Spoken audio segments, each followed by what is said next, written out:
A very good morning students. आज हम एक पोएम स्टार्ट कर रहे हैं और ये आपकी पोएम बीए में, जब हम बीए करते हैं, ग्रेजुएशन कर रहे होते हैं, बैचलर ऑफ आर्ट्स में आपकी ये पोएम आती है। पोएम का जो नेम है वो है ऑन हिज ब्लाइंडनेस, या कहो सोनेट 19। एक्चुअल में जो इस पोएम के पोएट रहे हैं वो है जॉन मिल्टन। उन्होंने भी सेम सोनेट सीक्वेंस लिखा था। सोनेट एक ऐसा सीक्वेंस रेडी किया था जिसमें सोनेट्स ही थे, और उसका जो सोनेट नंबर 19 था ना, जो उसकी मेन थीम थी, जो उसका आइडिया जो था वो क्या था कि जॉन मिल्टन की ब्लाइंडनेस के बारे में ही उसमें जिक्र किया गया था। ठीक है, तो इसका जो दूसरा टाइटल है वो यही आ रहा है, ऑन हिज ब्लाइंडनेस। मैं यहाँ पर स्क्रीन पर लिख भी देती हूँ ताकि आप सब स्टूडेंट्स के लिए इजी हो जाए इस बात को भी समझना कि सोनेट 19 का दूसरा नाम क्या है, या यूँ कहिए ऑन हिज ब्लाइंडनेस को हम और सोनेट 19 भी कहते हैं। ठीक है, अब यहाँ पर एक चीज आती है कि इसमें ब्लाइंडनेस किसकी बात की गई है, किसके अंधेपन की बात की गई है, वो इसी के ही पोएट है। पोएट कौन है? John Milton. जॉन मिल्टन की ही ब्लाइंडनेस के बारे में बात किया जा रहा है। तो दैट मीन्स इस पोएम में जो हिज प्रोनाउन यूज कर रहे हैं वो पोएट के लिए यूज हो रहा है। ओके, अब इसका जो सेंट्रल आइडिया है, स्टार्टिंग में इसी से करूंगी कि इस पोएम का जो सेंट्रल आइडिया जो है ना, जो मेन आप ये कहिए, जो मेन इसकी जो थीम निकल कर आ रही है, जो मेन गीस्ट है, जो सेंटर ऑफ अट्रैक्शन है, सेंट्रल आइडिया जो है वो यही है। एक्चुअल में ये थॉट रहता है, या ऐसा माना जाता है कि अगर भगवान किसी पर्सन को कोई टैलेंट देते हैं ना, तो that means that one talent is a God's gift to a person. Okay, ठीक है, अगर भगवान जो है किसी को भी टैलेंट दे रहे हैं, that means a person having a talent, इसका मतलब क्या है कि it is a God's gift to a person. Okay, भगवान का वो उपहार है उस इंसान को। But what we do with it, और पर हम क्या करते हैं उस टैलेंट के साथ, is our gift to a God. तो वो हमारा उपहार बनता है, हमारी देनदारी बनती है, हमारी लाइबिलिटीज बनती है वो गॉड के लिए। ठीक है, मैं एक बार दोबारा से समझा देती हूँ। एक्चुअल में it's a general belief that if a person is having a wonderful talent, that means it is a God's gift to that one person. Okay, and what we do with it is our gift to God, या it's our regards towards God। ये हमारा उपहार है, या मेरे regards हैं, मेरी liabilities है भगवान के प्रति। ठीक है, अब जॉन मिल्टन के साथ भी ऐसा ही होता है कुछ। इतना क्लियर हो गया होगा। अब मैं एक चीज और बताती हूँ यहाँ पर आपको। जो जॉन मिल्टन की जो लाइफ रही है, लाइफ स्पैन जो रहा है वो ये रहा है, he was born on 1608 and died on 1674। Means at the middle of his age he became blind. जब वो आधी उम्र भी उसकी कंप्लीट नहीं हुई थी, एक तरह से ये ले लीजिए, तो वो अंधे हो जाते हैं। ठीक है, अराउंड 44 की ही एज होती है, और 44 की एज हुई, इट मीन्स हम ये लेकर चल रहे हैं 1652 में जो है ही बिकेम ब्लाइंड। ओके, पहली बात कि वो अंधे हो जाते हैं। ठीक है, सेकेंड एस्पेक्ट इसके अंदर ये हमने देखा कि जो ये पोएम है, it is completely an autobiographical sonnet. Okay, autobiographical का मतलब मैंने पहले भी बताया था, अगर पर्सन खुद अपनी लाइफ एक्सपीरियंसेस को हम रीडर्स के साथ शेयर कर रहा है, तो यहाँ पर भी मिल्टन ने ऐसा ही किया कि उनके साथ वो ब्लाइंड हो गया, और ब्लाइंड होने के बाद जो उसने अपने एक्सपीरियंसेस किए, जो उसने स्ट्रगल देखी, ये जो कुछ भी उसके साथ सर्कमस्टांसेस क्रिएट हुए, उन सबको हमारे साथ उन्होंने शेयर किया। दैट मीन्स आप कह सकते हो कि ये एक ऑटोबायोग्राफिकल सोनेट भी है। ओके, सेकेंड एस्पेक्ट ये आ गया ऑटोबायोग्राफिकल। सोनेट। ऑटोबायोग्राफिकल सोनेट क्यों है? क्योंकि John Milton continuously meditates on his own loss of eyesight.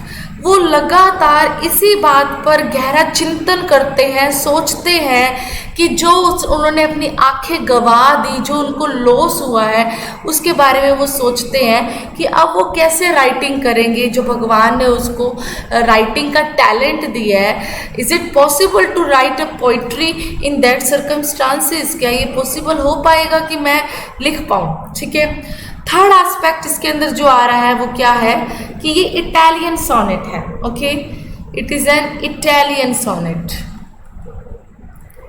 जो मैं हाइलाइट्स बता रही हूँ काफ़ी इम्पोर्टेंट है, आपको मदद मिलेगी। जो इटालियन सोनेट होता है ना, तो इट मीन्स क्या होता है, जो कंप्लीट वही इटालियन सोनेट के अंदर भी 14 लाइन्स ही आती है, बट हमने ये सीखा था कि 14 लाइन्स जो है शेक्सपियरियन सोनेट्स के अकॉर्डिंग 3 क्वाड्रेंट्स एंड 1 कपलेट में डिवाइड होता है। Am I right? बट जो इटालियन सोनेट है उसके अंदर जो 14 लाइन्स आती हैं, these 14 lines are divided into 2 parts. First one part में 8 लाइन्स होती हैं और सेकेंड वन पार्ट में 6 लाइन्स होती हैं। ठीक है। जो 8 लाइन्स वाला होता है पार्ट, उसको बोला जाता है ऑक्टेव। ऑक्टेव किससे बना? जैसे आपने ऑक्टोपस भी सुना होगा जिसकी 8 लेग्स होती है। ठीक है, ऑक्टेव। और जो 6 लाइन्स वाला है उसको कहा जाता है सेस्टेट। आई होप इतना आपको समझ में आ गया होगा। प्लस इसका जो नेक्स्ट हाईलाइट आ रहा है वो ये आ रहा है कि ये एक लिरिक पोएम भी है। Lyric poem. ठीक है। 5th हाईलाइट आ रहा है कि ये जो पोएम है completely written in a first person. Written in first person.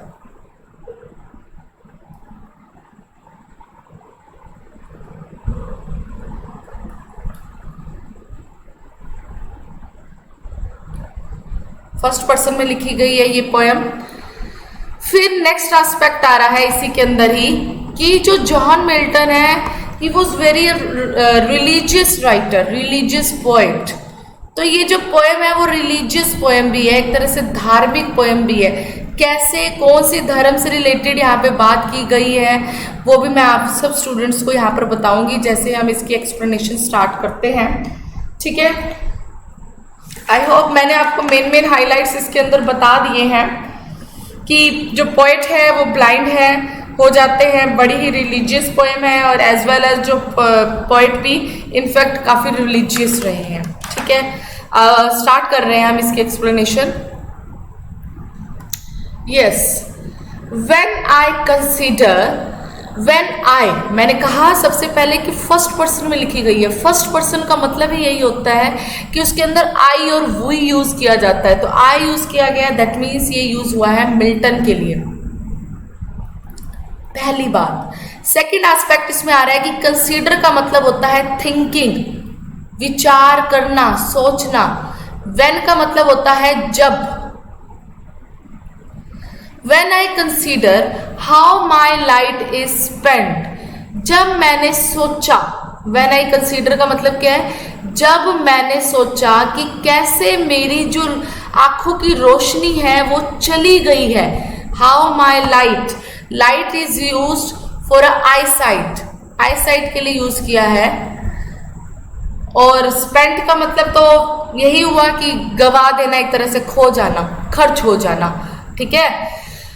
और हाफ माई डेज, अब यहां पर दोबारा से समझिएगा, और का मतलब है बिफोर। कब चली गई है? बिफोर, इससे पहले। हाफ माई डेज, मेरी जिंदगी का आधा टाइम भी नहीं निकला था।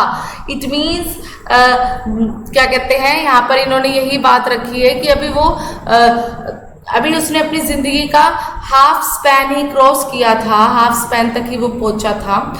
कब? In this dark world and wide, को संसार कैसा है? जब वो आईसाइट उसकी चली गई है तो वर्ल्ड उसके लिए क्या हो गया है? कंप्लीट डार्क हो गया है। और जो डार्क होने के साथ साथ वाइड वर्ड यूज किया है, तो इसका मतलब क्या है? वाइड का मतलब होता है विस्तृत, बड़ा। ठीक है, अब यहाँ पर वाइड वर्ड इसलिए यूज किया है जब कोई पर्सन ब्लाइंड हो जाता है, तो ये वर्ल्ड जो है, संसार जो है, वो डार्क तो बनता ही बनता है और कहीं ना कहीं वो वाइड भी हो जाता है। ठीक है, वाइड का मतलब जो एवरीथिंग जो है, हर चीज जो है, वाइड का मतलब क्या है? Everything seems endless. वाइड का मतलब क्या होगा? एक तरह से हर चीज जो क्या लगता है, ऐसे लगता है जिसका कोई अंत ही नहीं है।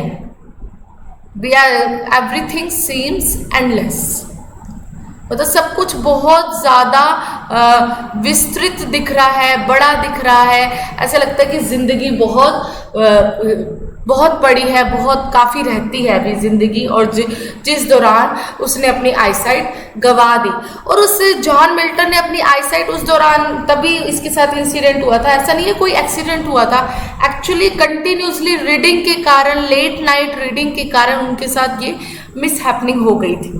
ठीक है, third line, and that one talent, और वो टैलेंट, दैट का मतलब वो। अब यहां पर कौन से टैलेंट की बात की गई है? Talent of writing. Okay, talent of writing की बात की गई है जब इन्होंने दैट वर्ड यूज किया।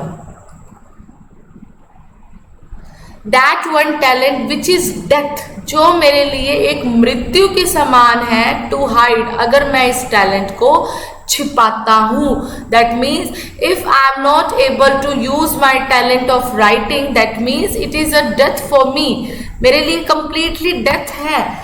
एक तरह से अगर मैं उसको यूज नहीं कर पा रहा, छिपा रहा हूं, अपनी अच्छी राइटिंग नहीं कर पा रहा, तो मेरे लिए ये मरने के समान है। Lost with me useless, lost का मतलब है कि मेरे साथ अब रखा हुआ है वो टैलेंट। ठीक है, बेकार। ठीक है, लॉज का मतलब क्या हो गया? अभी एक तरह से वो जो टैलेंट है ना, वो बिल्कुल यूजलेस पड़ा है, या ये कहिए कि वो जो टैलेंट है जो उसके साथ रखा हुआ है, रह रहा है, जो बिल्कुल बेकार हो चुका है। With me, useless. ठीक है, लॉज विद मी मतलब मेरे साथ वो जो टैलेंट है। यहां पे लॉज का मतलब ये है, लॉज का मतलब क्या है? कीपिंग, मालिक होना किसी चीज का, एक तरह से वो चीज उसके पास होना। अब वो जो टैलेंट है उसके पास होने से वो क्या हो गया? पर्सन बिल्कुल ही वो टैलेंट क्या हो गया? बिल्कुल ही यूजलेस। दो, हालांकि, माई सोल मोर बेंट, हालांकि जो मेरी आत्मा है वो बहुत ज्यादा झुक गई है। झुकना का मतलब यहाँ पर, बेंट का मतलब अगर मैं सिंपल मीनिंग बताती हूँ तो बेंट का मतलब होता है झुकना, बट इसका अगर मैं इनबिल्ट मीनिंग बताऊं तो यहाँ पर झुकने का मतलब ये है कि उस पर मिल्टन की डिवोशन गॉड को लेकर। ठीक है, तो यहाँ पे बेंट का मतलब क्या है? डिवोशन, समर्पण। अब क्या? दो, हालांकि, माई सोल मोर बेंट, हालांकि जो मेरी आत्मा है वो बहुत ज्यादा डिवोटेड हो चुकी है। किस चीज के लिए? To serve there with my maker, कि मैं सेवा करूं, सर्व करूं किसको? With my maker. मेकर कौन है यहाँ पर? गॉड, गॉड की बात की गई है। Serve with my maker. ठीक है, तो यहां पर गॉड बात हो रही है मेकर की। And present my true account, और मैं अपने कर्मों का मतलब यहाँ पे ट्रू अकाउंट का मतलब होता है लेखा जोखा, हिसाब किताब। प्रेजेंट का मतलब होता है यहाँ हाजिर करना, और मैं हाजिर करूं अपने कर्मों का सही से लेखा जोखा भगवान के आगे। मतलब मैंने काम किए हैं अपने राइटिंग्स के थ्रू, जो भगवान ने मुझे गिफ्ट दिया है राइटिंग ऑफ पोइट्री, उसके लिए मैं भगवान को सर्व करूं, सेवा करूं और अपना ट्रू अकाउंट भगवान के आगे प्रेजेंट करूं। लेस्ट, नहीं तो। अब यहाँ पे जब लेस्ट आ गया ना, तो लेस्ट वर्ड जब भी यूज होता है वो वार्निंग के लिए यूज होता है। ठीक है, लेस्ट वर्ड यूज होता है, lest word is used for giving warning. Warning के लिए यूज किया जाता है।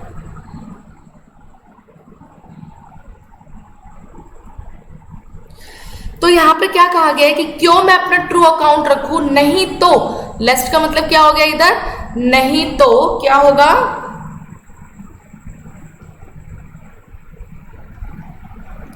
नहीं तो ही रिटर्निंग चाइल्ड, तो वो मुझे बदले में, यहां पर he is used for a God, God के लिए यूज किया गया है। और चाइल्ड का मतलब होता है डांटना, फटकारना, नहीं तो भगवान मुझे डांट लगाएंगे, फटकारेंगे। अब यहाँ पर एक चीज और भी मैं आपको समझाना चाहूंगी, पहले तो ये बता ही देती हूँ कि चाइल्ड का मतलब क्या होता है, डांटना, ठीक है। यहाँ पर एक ना इस लाइन में एक बिब्लिकल इफेक्ट शो हुआ है। अब क्वेश्चन ये आता है कि बिब्लिकल इफेक्ट का मतलब क्या है। बिब्लिकल इफेक्ट का मतलब ये है, जब ये चाइल्ड वाली बात बोली गई ना कि भगवान डांट लगाएंगे, तो यहाँ पर बाइबल से एक कंसेप्ट उठाया गया। किसी ने अगर बाइबल पढ़ी हो तो वहां पर या ये जनरली ये बिलीफ भी रहा है, लोगों की सोच भी रही है। एक बार एक कहानी सी होती है, मैं यहाँ पर एक स्टोरी बताना चाहूंगी आप सब स्टूडेंट्स को, कि कहानी सी होती है कि कोई पर्सन होता है, मालिक समझ लीजिए, ऑनर रहा है, वो किसी कारण से ना अपना सारा किंगडम छोड़ कर ना कहीं कुछ और काम के लिए वो जाता है। तो मीनवाइल जो है ना अपनी रिस्पॉन्सिबिलिटी ना वो डिफरेंट पीपल्स को, डिफरेंट सर्वेंट्स को वो दे जाता है, ठीक है। तो ये समझिए कि किंग ने ना अपना कुछ खजाना जो है ना 3 पर्सन्स में डिवाइड किया, ये कहो 3 बेटों में डिवाइड किया, ऐसे लेते हैं, सन में, बेटों में डिवाइड किया। उन्होंने जब अपने पहले बेटे को जो दिया, इक्वल अमाउंट में तीनों को दे दिया, ओके। पहले बेटे ने क्या किया, उस पैसे को इन्वेस्ट किया, उसे बिजनेस में लगाया और उससे खूब पैसा कमाया। सेकंड वन ने भी यही काम किया कि इन्वेस्ट किया और उससे खूब पैसा कमाया। बट जो थर्ड वन पर्सन बेटा जो था ना, उन्होंने अपने जो जितना भी वो मनी मिला था, खजाना मिला था, उसे जो है जमीन के अंदर दफना दिया, ठीक है, इस सोच से कि भगवान मतलब उस पर्सन किंग ने मुझे ये खजाना दिया है तो मुझे उसे टेक केयर करना है, ठीक है, संभाल के रख दिया। आफ्टर सम टाइम जब वो किंग आए तो एज यूजुअल फर्स्ट ने दिखाया कि हाँ आपने मुझे जो पैसा दिया था उससे मैंने ये डबल ट्रिपल कर दिया।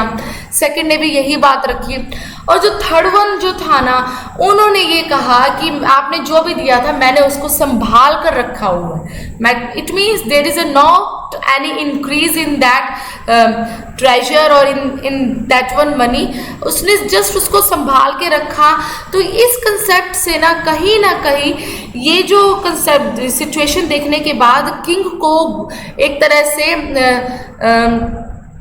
क्या कहते हैं, अभी आप कह सकते हो, उसे अच्छा नहीं लगा कि जो उस थर्ड वन बेटे ने वो जो काम किया, तो डांट लगी, फटकारा। तो यही सेम चीज आई यहाँ पर कि जब मिल्टन ने कहा I want to present my true account before God else या lest he returning child, otherwise वो मुझे डांटेंगे या डांट लगाएंगे। तो उन्होंने भी ऐसा ही किया, डांट लगाई। उन्हें अच्छा नहीं लगा कि ये क्या किया कि जो टैलेंट मैंने दिया था, जो खजाना दिया था, उसको बढ़ाने की बजाय उसको एज इट इज वो पढ़ा रहा, ठीक है। नेक्स्ट करवा रही हूं मैं लाइन। अब यहां पर जब डॉट से स्टार्ट हो रहा है ना, डॉट का मतलब यहां पर आ रहा है पहली चीज तो डज। डॉट का मतलब क्या है, डज। और इस लाइन से वो एक तरह से रिवोल्टिंग टोन में हो जाते हैं मिल्टन। एक तरह से क्वेश्चन पूछेंगे वो भगवान से। क्या पूछते हैं, listen carefully. Does God exact day labor lie denied? अब वो कहते हैं कि क्या भगवान, एग्जैक्ट का मतलब यहाँ पर है एक्सपेक्ट करना, चाहना, ठीक है। एग्जैक्ट का मतलब यहाँ पर क्या है, एक्सपेक्ट करना, एक तरह से चाहना किसी चीज को। क्या भगवान सेम डे लेबर चाहते हैं? डे लेबर का मतलब क्या है यहाँ पर, मेहनत, कड़ी मेहनत। लेबर का मतलब होता है मेहनत, ठीक है। जब डे लगा दिया तो मतलब ऐसा पर्सन, डे का मतलब होता है दिन, रोशनी, मतलब डे लगा दिया तो इसका मतलब ऐसा पर्सन जिसकी आंखें जो देख सकता है, ठीक है। तो यहाँ पर क्या आया कि क्या भगवान सेम मेहनत चाहता है उन दो पर्सन से जिसको दिख सकता है। डे का मतलब क्या है? जिसको दिख सकता है। और लाइट डिनाइड का मतलब क्या है? ऐसे पर्सन जिसको दिख नहीं सकता। डिनाइड का मतलब होता है मना करना। तो मना करने का मतलब क्या हुआ? लाइट डिनाइड का मतलब a person is blind. Okay, तो लाइट डिनाइड का मतलब क्या हो गया? ब्लाइंडनेस को शो किया गया यहाँ पर। आई होप ये लाइन आपको समझ में आ गई होगी। एक बार मैं इसको दोबारा बता देती हूँ। Dot God exact day labour, labour होता है मेहनत। क्या भगवान सेम मेहनत की उम्मीद रखता है उन दो पर्सन से जिनके पास आईसाइट है और उस पर्सन से जिसकी आंखें अब नहीं है या जो ब्लाइंड है। आई फॉन्डली आस्क, अब यहाँ पर फॉन्डली के टू मीनिंग्स आ रहे हैं। कहीं पर तो ये मेंशन किया गया, फॉन्डली का मतलब होता है वैसे बड़े ही शौक से, बड़े ही प्यार से पूछना, पर कहीं कहीं पर मेंशन किया गया है कि मूर्ख बेवकूफ़ी से पूछना। ठीक है, तो पोइटिक लैंग्वेज है, अलग अलग मीनिंग कई बार कन्वे हो जाते हैं। ठीक है, तो सेम वही चीज़ आ रही है यहाँ पर। आई फॉन्डली आस्क, मैंने मतलब आई फॉन्डली आस्क, ये वाली बात जो है ना, इसको ऊपर से ही कनेक्ट करनी है। सॉरी फॉर इट, यहाँ से लेकर मतलब इधर से लेकर आस्क तक ये कंप्लीट लाइन है। Doth God exact day labour light denied I fondly ask, मैंने बड़े ही प्यार से पूछा कि क्या भगवान, ये बड़े ही मूर्खतापूर्ण से पूछा कि क्या भगवान सेम मेहनत चाहता है ऐसे दो इंसान से कि जिसमें एक को दिखाई देता है और दूसरे को नहीं। अब इस सिचुएशन में क्या आया? अब देखना आगे जो लाइंस आ रही है उसके अंदर भी न्यू कंसेप्ट आ रहा है, उसको भी ध्यान से सुनिएगा। पहली बात तो इसके अंदर एक पेशेंस को पर्सोनिफाई किया गया। पेशेंस का मतलब होता है धैर्य। पेशेंस का मतलब क्या होता है? धैर्य। धैर्य को क्या किया गया है? पर्सोनिफाई किया है। ठीक है, जब पर्सोनिफाई किया मतलब पेशेंस को as a human being treat किया गया है। ठीक है, पेशेंस को एक इंसान की तरह यहाँ पर रखा गया है, ह्यूमन बीइंग की तरह। अब जब वो इंसान ऐसा सवाल पूछता है तो उसको कोई रोकेगा भी तो सही, कोई समझाएगा। कौन समझाता है? धैर्य समझाता है। कैसे? But patience to prevent, prevent होता है रोक लगाना, मना करना, रोक। मैं यहां लिख देती हूं, but patience to prevent that murmur, पर धैर्य ने रोका उस मर्मरिंग को। मर्मरिंग क्या होता है? यहाँ पर बड़बड़ाना, या दूसरी ही तो लैंग्वेज में मैं कह सकती हूँ कि मर्मरिंग का यहाँ पर मतलब यूज किया गया है। कंप्लेंट कर रहा था वो बड़े ही लो वॉइस में, बड़े ही धीमे स्वर में वो बोल रहा था जॉन मिल्टन, उसको क्या कहा गया है? मर्मरिंग। ठीक है, murmuring, complaint in a low voice, complaint in a low voice.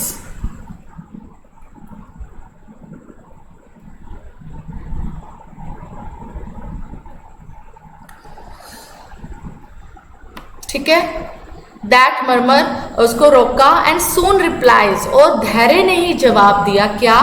God does डोथ not, वही आ रहा है, God does not, God doth not need either man's work or his own gifts, भगवान को ना तो जरूरत है, नीड का मतलब होता है जरूरत, भगवान को ना तो जरूरत है किसी इंसान के काम की और ना ही अपने द्वारा दिए हुए गिफ्ट को यूज करने की। ठीक है, मतलब भगवान ना तो ये कहता है कि ना तो भगवान को उम्मीद है, ना जरूरत है कि कोई इंसान उसके लिए काम करे, और ना ही भगवान ये कहता है कि जो मैंने टैलेंट दिया हुआ है उसको यूज करो। ठीक है, बल्कि हु बेस्ट, बल्कि भगवान की नजर में कौन सबसे अच्छा है? बेयर हिज माइल्ड योक। अब माइल्ड योक का भी ध्यान से मतलब समझना। बेयर का मतलब होता है सहन करना। ठीक है, टॉलरेट करना। बियर का मतलब क्या होता है? टॉलरेट।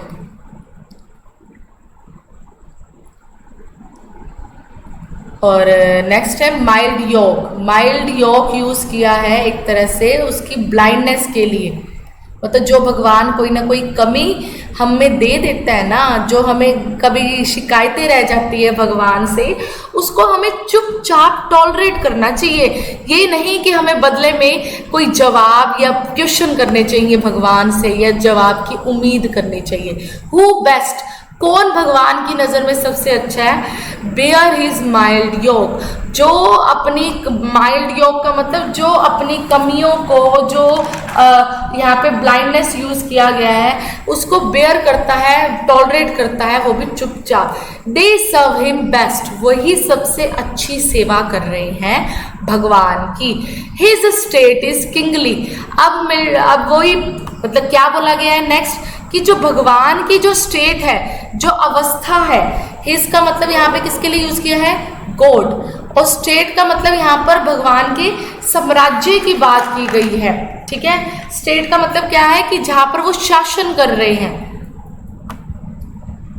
14 स्टेट का मतलब क्या हो गया? एक तरह से प्लेस ऑफ रूलरशिप, जगह बता रहे हैं कि जिस जगह पर वो शासन कर रहे हैं। गवर्नमेंट लिख रही हूँ यहाँ पर एक तरह से मैं, बल्कि जो उनकी अवस्था है, उनका जो साम्राज्य है वो कैसा है? इज किंगली, मतलब राजा वाला है। That means God rules like a true king, he is a king. भगवान तो सच्चे राजा की तरह शासन कर रहा है, और इस तरीके से शासन कर रहा है। Thousands at his bidding speeds, हजारों लोग खड़े हैं भगवान के लिए।